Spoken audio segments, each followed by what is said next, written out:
All right, 16.2. Again, we got a lot of different vocab terms that we need to get through. All right. So when you use statistics, you often measure the values of a population by focusing on the measurements of a sample of that population. A population does not have to refer to people. It can be any complete group of data, like the area of 100 circles. The end of this lesson includes 100 circles and a table. The table lists an identification number, the diameter, the area for each circle. Suppose you want to determine the mean area of all 100 circles. So, suppose you want to determine the mean area of all 100 circles. Calculating the area of all the circles would be time-consuming.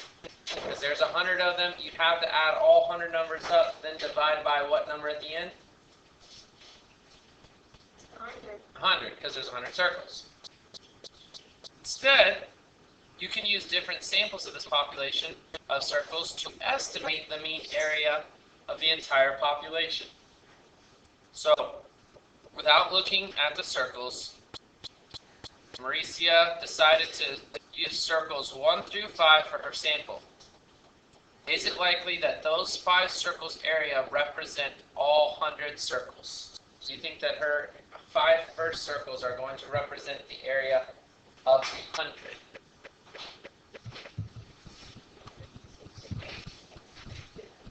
Hello? As all these circles are not the same size. She doesn't look at them. She's just going to grab the first 5, take their area, add them together, divide by 5, and say, that's the area of all the 100 circles. That's probably pretty close. Do you think that's pretty good? I don't think it's pretty good. So circles 1 through 5 are probably not a representative of the 100 circles. One reason is the sample size is really small compared to the population, which is 100. To only do 5 of them, it's not a very good ratio, right? Another reason is that she didn't take a look at these circles before selecting the sample. The actual size of circles 1 through 5 probably don't represent all the different hundreds. Does that make sense? So analyze the circles. Select a sample of 5 circles that you think would best represent the entire circle. So go to the end. So if you look right there, you're going to select some different ones that were 5 different ones that would represent the whole area of all of them. That's just for later on. But if you look on this page, this gives you the actual area and diameter.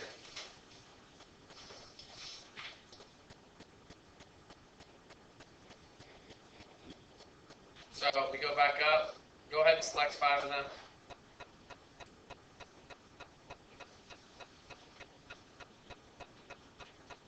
When they select 5, they chose 22, 23, 25, 54, and 60. Alright. So here we go with some different vocab words. The sample circles that she chose is called a convenient sample. A convenient sample is a sample whose data is based on what is convenient for the person choosing the sample. The sample of circles you choose in question 2 is called subjective sample. A subjective sample is a sample drawn by making a judgment about which data items to select. Then you have another type that's called a volunteer sample. A volunteer sample is a sample whose data consists of those who volunteer to be part of the sample. Do we understand the difference between these 3? Convenience literally means it was convenient to get the sample. It was just really easy for me to get that data. Subjective, I actually looked at all the data and I said, you know what? This represents all the data the best. I picked some of the bigger, a couple, maybe one big, one small, and maybe a bunch of mediums, because that's where I feel like most of the data is falling. If it's a whole bunch of big circles, and very few small, then I'm going to select more big circles and very few small. Does that make sense? You're making a judgment, looking at the data and going, you know what, this matches up with what I see here. Most of the circles are big, so I'm going to take the big circles.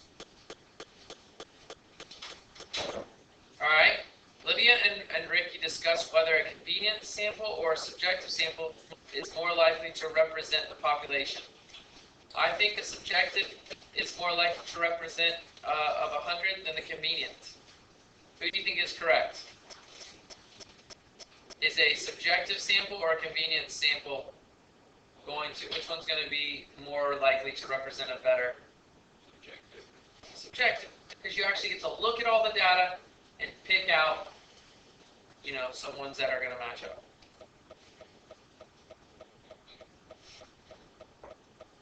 Does that make sense? Yeah.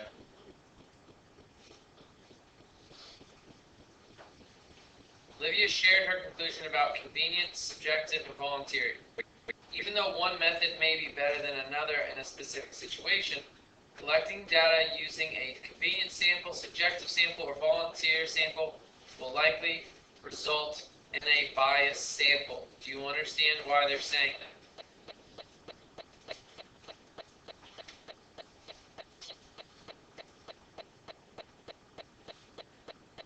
It is possible, but less likely for any of these three sample methods to produce a representative, unbiased sample. So these three are most likely going to get you a biased sample.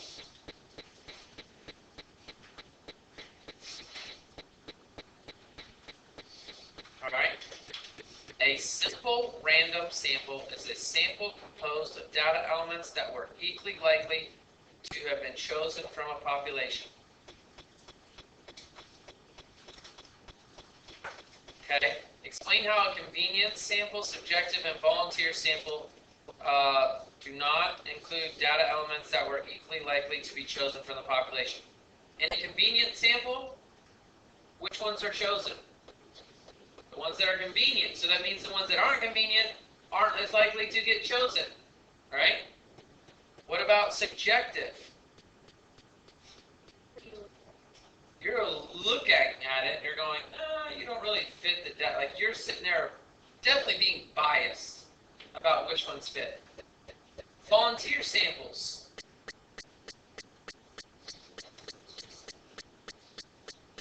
Is it as equally likely? No. Oh, because like I feel like there's only a big number of people who are able to volunteer. Right, there might be some times that people aren't able to do that. All right. So using this chart, using a random digit table is one option for selecting a simple random sample. To use the table, begin at any digit and follow the number in a systematic way, such that as you move across the row until it ends, and then move to the beginning of the next row.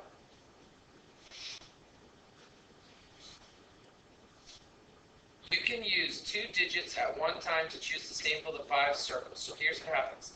Select a simple random sample of 5 circles using the random digit table. Pick any row of the table.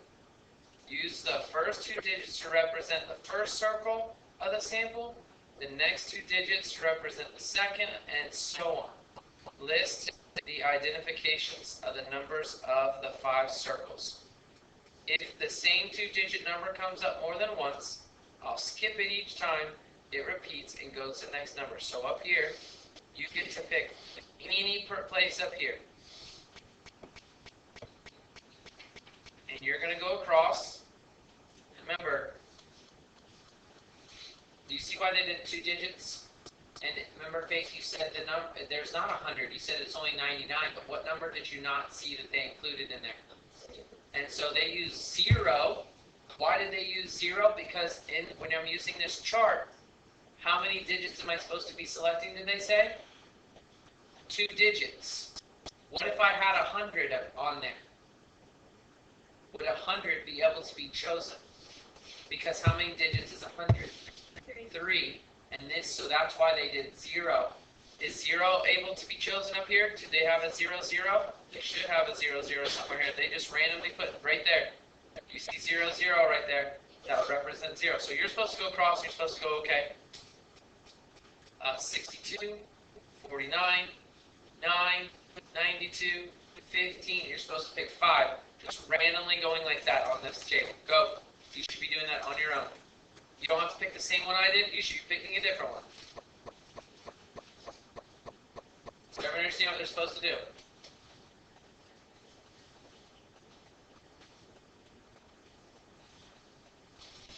So if we do line 7,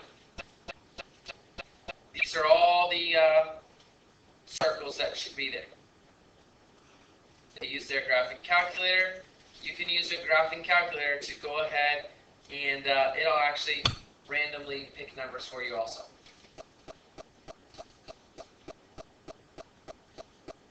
Calculate the mean area of the circle in your simple random sample. Go. All right, what were the areas for that? For those things. All right, so what were the areas? What was the area of the first circle?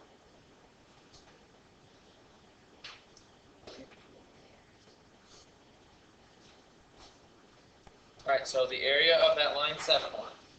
What were the areas? What is it? Well, what were the area? Are those the areas or are those the numbers? No, what are the areas? On that chart.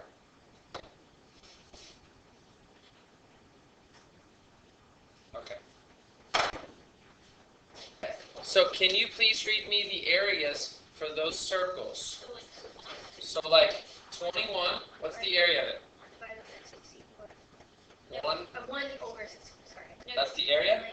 Wait, the area is 24. Not 24. 21. 21 is 1 over 16. 16. That's 21. With the pi thing. Pi next to it like this? Yeah. So it's pi over 16. Okay. And then 24 is 1 over 16.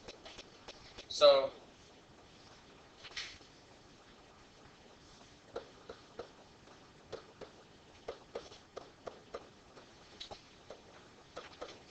next one.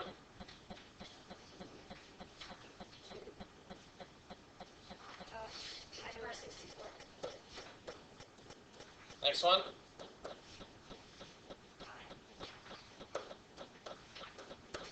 Next one. Pi over 16.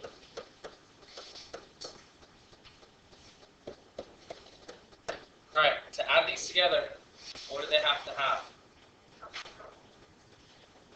So let's see, what can 64 and 16?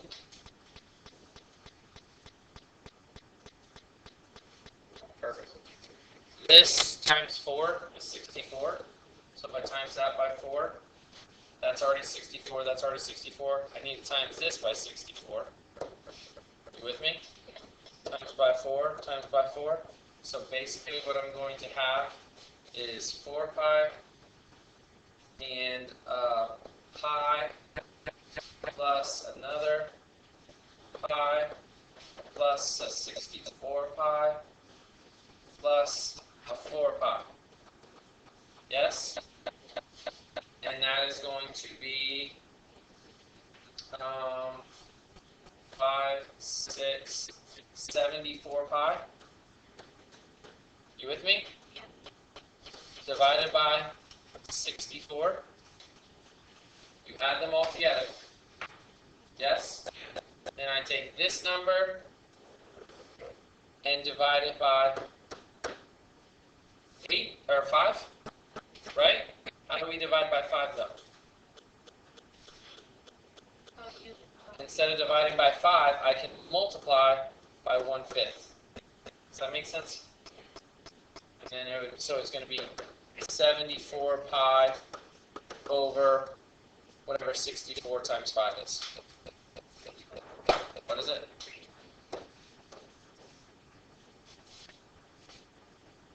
And then I could reduce it and do all that stuff. Yes? Alright.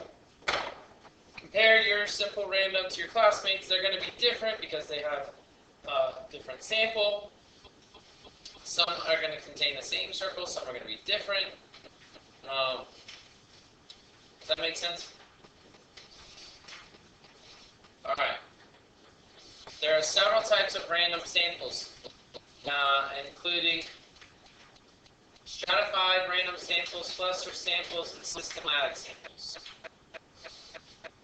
Stratified sample is a random sample obtained by dividing a population into different groups, strata, according to characteristics and randomly selecting data from each group. So here's what they did. They define each circle based on the length of the diameter. Kind of, what does this word sound like?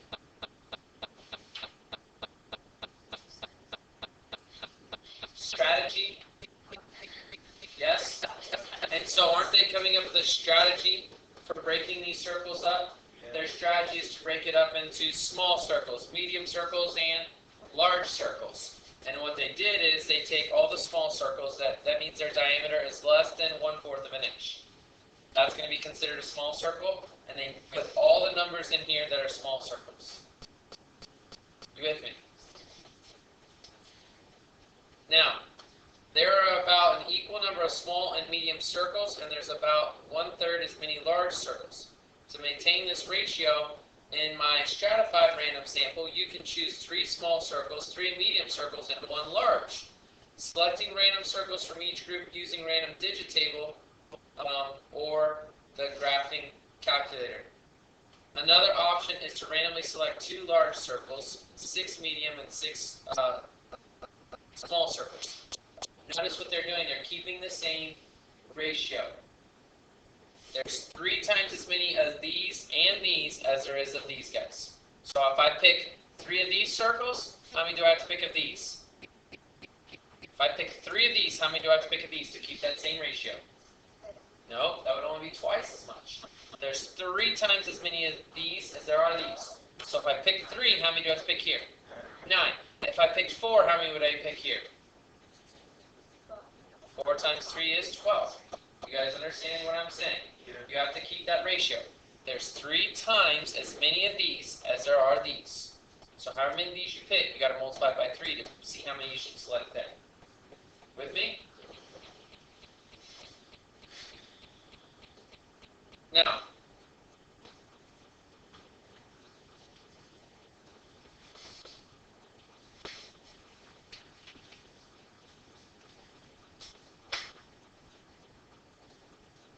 calculate the mean. Alright, a cluster. Cluster is a random sample that is obtained by creating clusters. Then one of the clusters is randomly selected for each sample. Each cluster contains the characteristics of the population. Use the page that contains the circle at the end of the lesson. Answer each question. Draw 4 horizontal lines and 2 vertical lines so the page is divided into 12 congruent rectangles. So try that on your circle page. That number of page you asked me about that. Draw 4. Notice what it says. Horizontal lines. Horizontal run which way? Side to side, left to right, whatever. Draw 4 of those so that it breaks it up into equal sections. So if your circles contain something like this, you're going to draw 4 horizontal. So 1, 2, 3, 4, and then 2 vertical.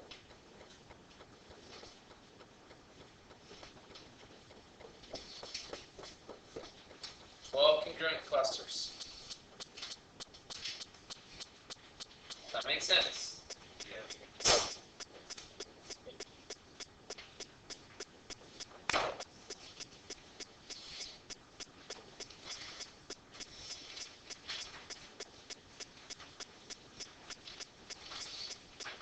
So if you did that, it should look something like this.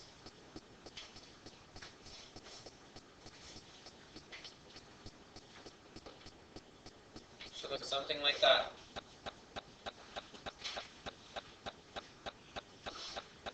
And then what you can do,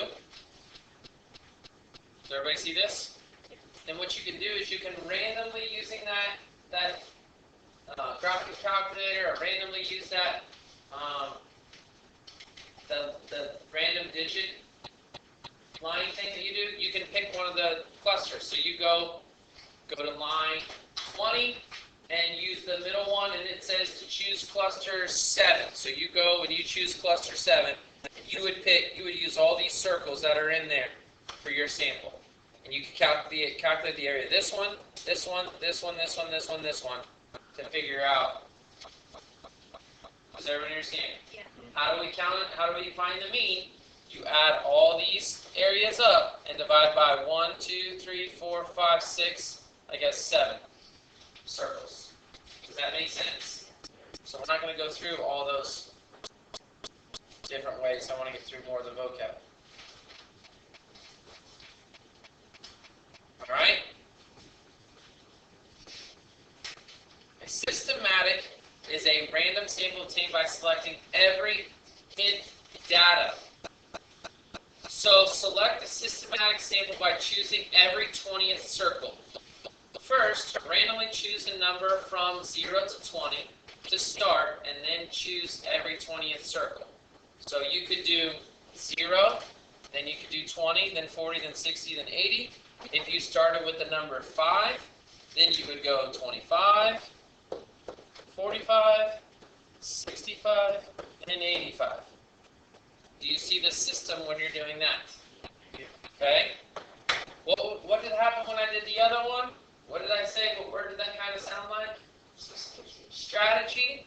With strategy, you were actually doing like, you're grouping them together. You had a strategy. Right here, if you're doing systematically, you're going, you know what, I'm going to pick every 15th one. Doesn't matter what happens there, I'm picking every 15th. You with me on that? All right, again, calculate the mean. All you have to do is add up. We don't need to keep doing this every time. You add up all the areas and divide by how many you chose. All right, simple random sampling, stratified random sampling, and cluster sampling will always produce a representative and unbiased. All right, simple random sampling, stratified random sampling, or cluster sampling does not guarantee a representative, unbiased sample. Calvin is correct. Okay? This provides each member of population an equal chance of being selected in the sample. These methods do not guarantee the representative is unbiased samples. Okay? But they give you a very good chance of happening. Because everything has a good chance of getting selected.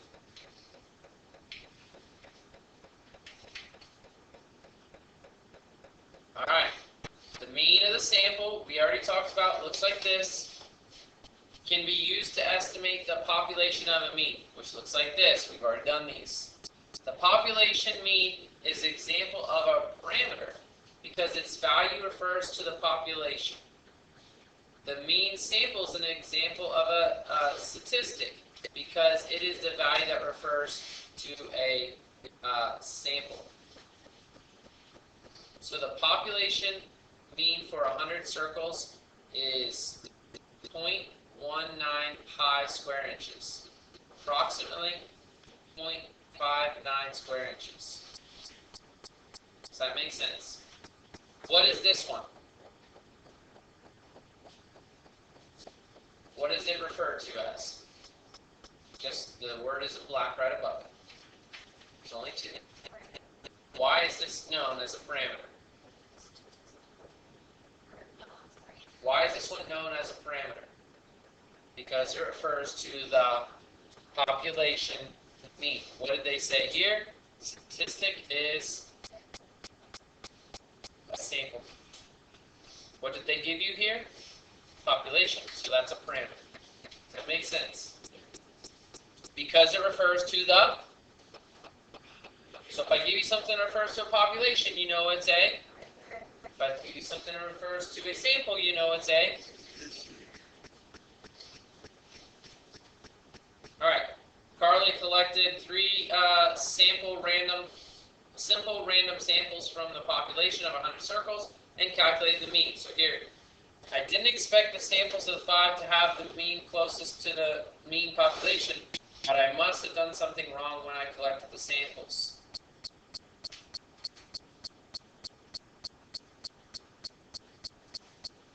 They're saying that her statement is incorrect.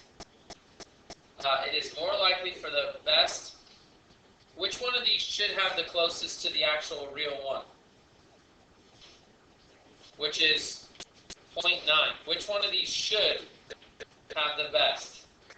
30. What have we talked about? The more samples that you take, the closer you should become to the mean. Yes?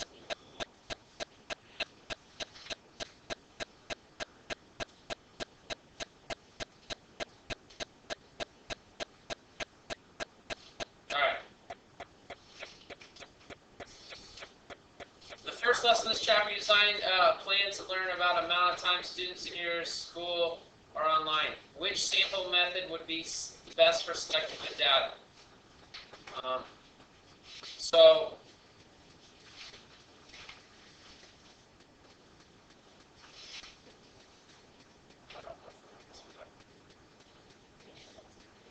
that's it. Alright, do we understand the different vocab words from this?